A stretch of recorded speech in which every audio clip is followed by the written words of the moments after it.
This is Andi Purewal for Boxing News. I'm joined by promoter Frank Warren here in London. Frank, how are you? I'm good, Andy. How are you, mate? Very good, thank you. You're bulletproof. Pardon? Bulletproof. Is that right? Faster than a speeding bullet, yeah. I saw you enjoyed the game last night as well. I certainly did. My team won 2-0 and we were in second place. We won 2-0 and went to third place after Chelsea, who've hit a bit of form there and done us on goal leverage. Title race still on? I think it's good. You know, Liverpool drawing last night, it makes it more interesting, doesn't it? Away from all things football and away from being bulletproof, Frank, here we are. Brad Pauls, Denzel-Bentley headlining on Saturday night. What are you expecting from this contest? Great fight. A lot on the line for the winner. There's titles there, obviously. And more importantly, there's a shot at the world title. Denzel's been there before and fought him before. And could have won that fight. Was very unlucky. If he'd have started faster in the first 4 rounds, I think he'd have come through. But the fact of the matter is, it's a great incentive for both the guys to give all they got, because the winner will get a shot at the world title. I was going to ask Frank, I saw a few rumours and suggestions that maybe Johnny Beck might end up vacating that title. So at some point, is there a chance that maybe one of these gets elevated into that position? Whatever he does, the winner of this fight will be number one. So however it pans out, they'll get a crack at the world title. Sol Dacres and Dacres-Adeleye, Frank, we're finally here. You've made this fight on numerous occasions, but here we are. It's a good fight. I mean, these two, for some reason, they sort of, there's no love lost between them. But I think this heavyweight division is so lively at the moment, and they want the winner. They both want a piece of it, and the only way you're going to do that is by winning the fight and looking good doing it. And the winner who comes through it will get a bigger fight. We're in a position because of how strong we are in the heavyweight division to be able to do that. Is this the strongest you feel like you've ever been in one division, one specific division, Frank? Probably at the moment, yeah. I mean, I look back over the years, certainly, yeah. I mean, I can remember a time we had about 9 world champions at one time. So but this is exciting times. It's heavyweight division. What's so exciting about it is the fights are happening more regularly. The cards, you know, there's a different mindset about people now making fights, and try not to avoid each other. The majority of the fights are getting made. The winner of Dacres versus Adelaide, I've seen Frazer Clarke mention he'd be up for facing the winner of that fight. Of interest? I've got no problem with that at all. Also get your thoughts on Noakes and Walsh, another step up for you. Bloody good fight. It's a good fight. Look, Sam's he's a lovely guy and he can fight. He's a big puncher. He's all action. I've never seen, you know, I've never seen. He's one of those fighters, rare fighters, that is all action from the first bell.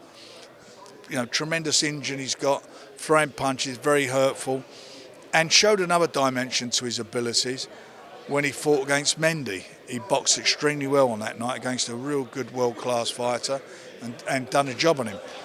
This could be a very, very awkward fight for him. You know, his last fight, Ryan, he came out and was it in 1 round? Showed he's about beat a good fighter.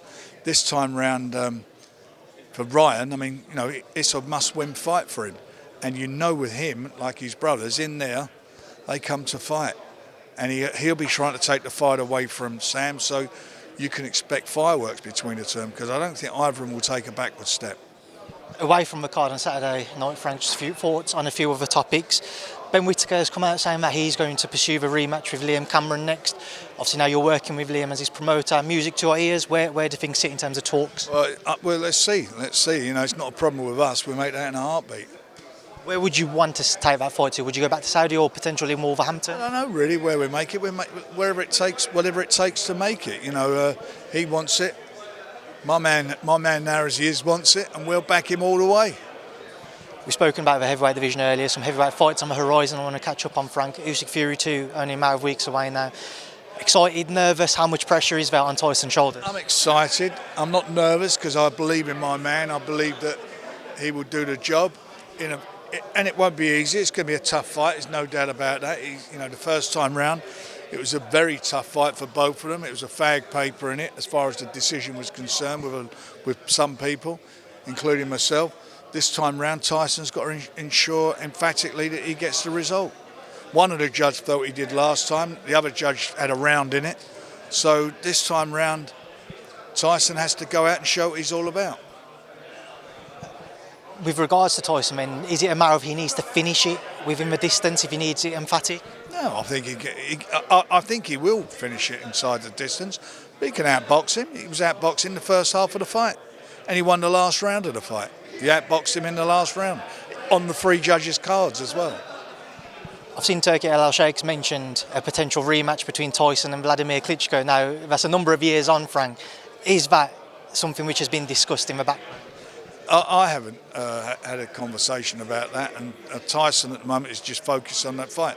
But we have spoken with a couple of times when we've been out in Saudi, especially the last time, and he did indicate that he wanted to come back and fight on. He's in tremendous shape. I mean, he's not one of those guys who's sort of stopped boxing and become just got out of shape. He's in tremendous shape. And you look at George Foreman many years ago, who did get out of shape and come back and won a world title. Who knows what? Sometimes things happen. So I'm not a big fan of old guys coming back into the sport. I've made that very clear. But let's see what happens. And all we've got to do really at the moment is focus on this big fight on the 21st, because that is what it's all about. On that card, Moses Itauma returns. Adamez-McKean, another step up. What do you expect? It's a tough fight, but he's a teenager still. We'll see what he's all about. He's in with a seasoned pro who's only lost 1 fight, and that was against Hrgovic, and that was in the 12th round. And you see the first few rounds, the problems that Hrgovic gave Daniel Dubois in the first few rounds before he stopped him. We've also just had the Beterbiev-Bivol 2 card announced. An unbelievable card. Just talk me through how quickly everything got turned around on that front. Well, obviously it was a match that everybody wanted to see again, and the fighters wanted to do it again, and there was willingness there was willingness from all parties to do it, and it's done. So we've got a great fight, 4 belts on the line again. It's fabulous. Just a couple I want to quickly touch on. Ortiz-Madrimov announced, but Madrimov and Bohachuk still going ahead on 2 weeks' time. What can you tell me about the deal around that? Well, he's got to win. That's it. He's got to win the fight. If he wins the fight, it's not a problem. Is there precautions or are there replacement opponents lined up for February for RNE? These things are all being set up if that's the case, but hopefully that's not going to be the case. And Dubois-Parker and Sheeraz Adamez. 2 great fights. That's a fabulous fight, the heavyweight fight. Daniel's not had any jobs. His last, 5 or 6 fights, all world-class fighters. And he's fighting a guy who's on a roll at the moment in Joe Parker, who's a former world champion himself and has looked good in his last, 4 or 5 fights?